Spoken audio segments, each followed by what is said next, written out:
쿠마의 기억을 회상하며 세턴에게 달려들어 세턴의 가슴에 칼을 꽂은 주얼리 보니 이러한 상황에 밀짚 모자 일행들은 놀라고 해군들은 세계의 정상에 군림하는 분이라며 다들 무기를 들고 보니를 공격하려 하지만 세턴은 벌레놈들 소란 피우지 말라며 찔리고 싶지 않았다면 피했을 거라 말합니다.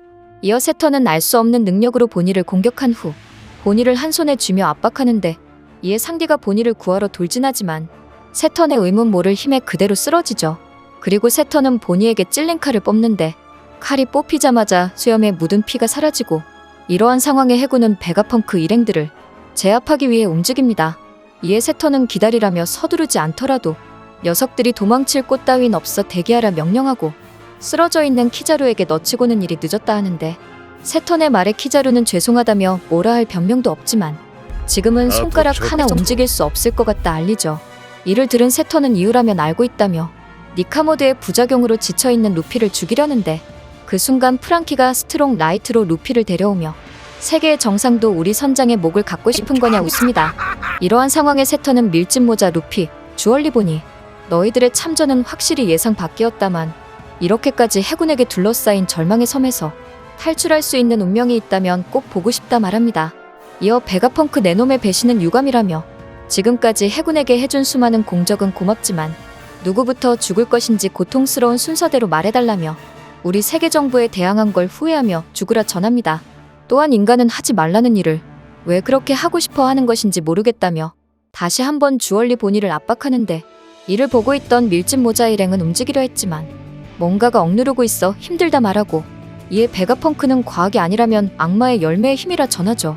이러한 상황에 보니는 네가 아버지를 죽였다 말하는데 이에 세턴은 쿠마 그 녀석은 태어났을 때부터 노예라며 과거 세계를 상대로 대죄를 범한 일족의 후예인 절멸종 버커니어족의 생존자라 알리는데 이에 보니는 쿠마와의 회상을 떠올렸고 쿠마는 보니에게 나는 어렸을 때부터 해방의 전사 니카처럼 자유로워지지 못하고 고통받는 사람들을 구하는 영웅이 되고 싶었다며 니카는 자신의 동경의 대상으로 언제나 이렇게 리듬을 타며 찾아온다 말했고 보니를 죽이라 명령하는 세턴과 보니는 자신도 자유롭게 해주냐는 질문에 쿠마가 물론이라고 답하는 회상과 함께 시간은 47년 전 사우스 블루 소르베 왕국으로 이동합니다.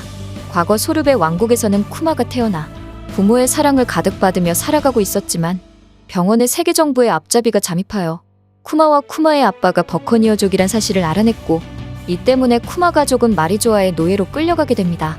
이렇게 쿠마 가족은 지옥 같은 노예 생활이 시작되는데 지옥 같은 노예 생활에도 아버지를 만난 쿠마는 아버지가 걱정할까 내 주인은 상냥해서 행운이라 거짓말했고 아버지로부터 엄마가 죽었다는 소식을 듣습니다. 이러한 상황에 쿠마의 아버지는 엄마가 지금쯤 천국일 거라며 그게 더 좋겠다며 슬퍼했고 통곡하는 쿠마에게 넌 강하게 버티고 버텨서 살아남으라며 해방의 전사가 나타나 너를 구할 거라 전합니다. 이어 태양의 신 니카는 우리 버커니어족 대대로 전해지는 전설의 전사 이름으로 그가 언젠가 너를 자유로운 바다로 태양 아래로 데리고 가줄 거라며 니카는 언제나 웃고 이런 리듬으로 사람을 미소 짓게 만든다 알리는데 그 순간 철룡인이 시끄럽다며 쿠마의 아버지를 죽이죠. 이러한 비극 속에 38년 전 사우스 블루엔 3년에 한 번 자신의 실력을 시험해보는 선주민 일소대회가 열렸는데 그곳은 세계정부 비가맹국인 갓벨리로 갓벨리는 풍부한 자원이 확인되어 선정됐고 여기서 매번 하는 인간 사냥을 통해 이 섬을 세계정부가 소유할 거라 알립니다. 이에 갓벨리의 국왕은 게임으로 국민들을 죽이는 거냐며 제정신이 아니라며 소리치는데 그 순간 누군가 갓벨리의 국왕을 죽였고 그 인물은 신의 기사단 피거랜드 갈링성으로 갓벨리의 주민뿐만 아니라 문제가 있는 노예들, 탈주한 버커니어족 쿠마까지 사냥감으로 전락하죠. 그리고 탈주하다 붙잡힌 쿠마에게 어떤 노예가 말하는데 네가 도망치면 우리가 전부 죽는다며 버커니어족이라 확실히 크다며 거인족의 피를 입고 있다 들었다 말합니다. 이어 죄다 울적한 낯짝이나 하고 있다며 나는 살아남을 거라며 너희는 어떡할 건지 묻는 노예 엠포리오 이반코프와 노예 지니의 등장과 함께 원피스 1129와 애니는 끝이 납니다. 이번 화에서 보니가 세턴에게 죽을 위험에 처했습니다. 하지만 쿠마의 기억을 본 보니는 나쁜 건 전부 이 녀석이라며 포기하지 않았죠. 이에 세턴은 쿠마는 죽었다 보니에게 알리는데 그럼에도 보니는 여기서 죽을 바에는 널 죽이겠다며 나이나이 열매의 기술인 디스토션 퓨처 니카 같은 미래를 사용하지만 무슨 이유 때문인지 보니의 힘이 약해졌고 이를 본 세턴은 그 녀석의 딸이냐며 그 이름을 알고 있는 건지 궁금해합니다.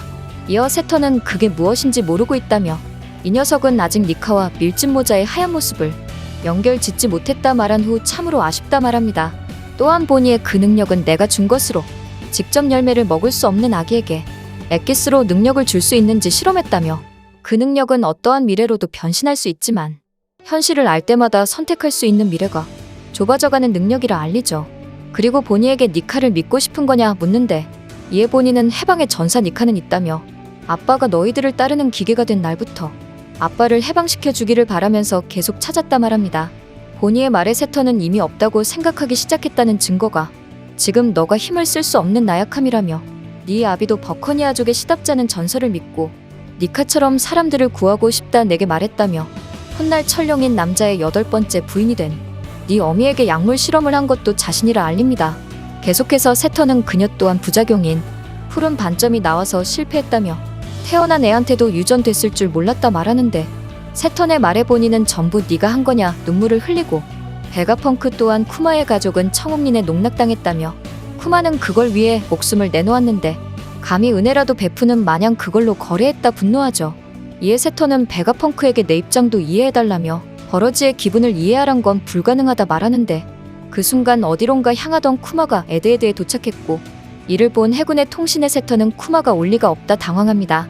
이러한 상황에 보니는 이제 무서워서 더는 무리라며 쿠마에게 마음이 부서질 것 같다 말하는데 에그에드에 도착한 쿠마는 해군에게 저지당하지만 계속 달리고 본인은 이대로 죽는 게 편할지도 모르겠다며 쿠마에게 미안하다 전하며 울부짖습니다. 보니의 울음에 세턴은 시끄러워 죽겠다며 보니를 바닥에 던지며 죽이려는 순간 쿠마가 등장하여 세턴의 공격을 막고 쿠마는 세턴의 다리를 잡은 후 세턴의 얼굴에 분노의 펀치를 날리는데 이에 세턴은 베가펑크에게 어떻게 된 거냐며 이 녀석은 죽었을 거로 혁명군이 쿠마를 데리고 가고 며칠 후 나는 이 녀석의 자폭 스위치를 눌렀다 말하죠. 이렇게 쿠마의 펀치를 맞은 세턴은 그대로 날아가는데 이를 본 베가펑크는 자폭 스위치는 달지 않았지만 쿠마에게 완전 정지 스위치는 달았다며 그걸 누른 지금 넌 의도 없이 명령조차 귀에 들어오지 않는 식물 상태가 되어야 했다 말하고 울고 있는 보니를 본 쿠마는 보니를 꼭 안아주죠. 이에 베가펑크는 쿠마가 움직이기 시작한 이유는 말할 것도 없이 보니가 있는 섬에 도달한 거라며 버커니어족의 특성은 강인한 몸만이 아니라고 말하는데 이렇게 영웅 쿠마의 기적적인 등장으로 쿠마와 보니의 감동적인 재회와 함께 보니는 세턴에게서 살아나올 수 있었습니다. 오늘의 영상은 여기까지입니다. 시청해주셔서 감사합니다.